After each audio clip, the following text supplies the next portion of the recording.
can, un gato, un rato, un galo, unha ovella, un boi, un porco, un burro, un lobo e unha abella.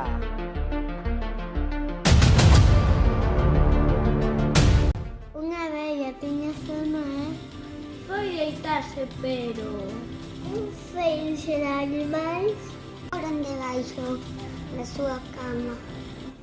Había un galo, un rato ou mesmo un boi. Pero Dona Carmen non espertaba ata que apareceu